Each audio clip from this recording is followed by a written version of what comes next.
Urbo nacionalinėje krepšinio lygoje Plungės Olimpas prieš Klaipėdos Neptūno Aqua Service komandą. Tokios rungtynės jau visai netrukus, jau nuo pirmojo kėlinio pradžios. Čia štai toks kamuolio užmetimas, faktorius ir šokiuose prieš Vyčio Vadų komandą. Budrys dar kartelį gali puolime atkovojo tame mače ir taškų antroji bandymų nebuvo, rezultatyvų perdama. Čia dabar jau yra galimybė pelnyti taškus.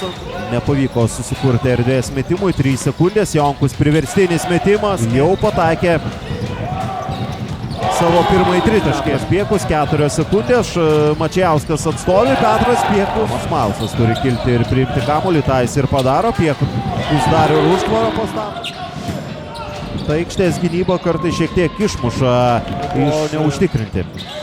O dabar vėlgi aikštės gynyba, klaidas. Neptūnas Aqua Service per 3 minutės nei vieno dvitaškio. Aštrina situaciją Rytis Šakaitis, dar viena proga, nuo ją 10 taškų yra pelnęs. Aikštės gynyba, Šarakauskas, vėl yra proga, kodėlgi neatakuoti. Budrys, ar bus atsakymas vertas taip pat 3 taškų, Kolinas Goldas yra sužaidusi daugiau rungtynių. Arijus Adomauskas, greitas metimas, Adomauskas, Šarakauskas, jo perdamas šiek tiek pristabdytas, Leščiauskas iš krašto, prameta Mukomadas, tiesa pats atkovojo kamuolį, bando atsigriebti ir gavo Jonkus. Po driblingo tai yra didžiausias pranašumas, kurį šiandien susikrovė Neptūno komanda. Pasiseka šiek tiek Klaipėdai prieš tai. Jurkaitis ieško Budrio, šiam perdavimas Tadas Budrys. Tie žaidimo minučių dabar turi plius 10. Vėlgi norint pasirodyti aikštėje.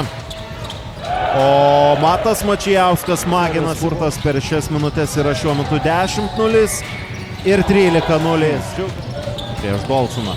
Čia Malsas perima kamuolį, 1 prieš 2, Malsas pats eina iki galo ir dabar 5, Rytis Šakaitis iš toli. Mukomadas Budriui, rezultatyvumas tolygiai pasiskirstęs Uostamiesčio ekipoje. Mukomadas 10% baudų ir 2 taškų. Įdomu. Mukomadas iš toli. Tai vėl Mačijauskas. Nusimeta Žymantui, šis iš toli pataiko ir Mačijauskas ten prieš Tadą Budrį. Oi, koks suktukas, palieka už nugarėje Mačijauskas valinys, jau 12 taškų jo sąskaitoje, 16 naudingumo balų. Visiškai komandinė Klaipėdos komandos pergalė tose rungtynėse ir dar vyksta čia mačas. 90-65 galutinis rezultatas Rietave.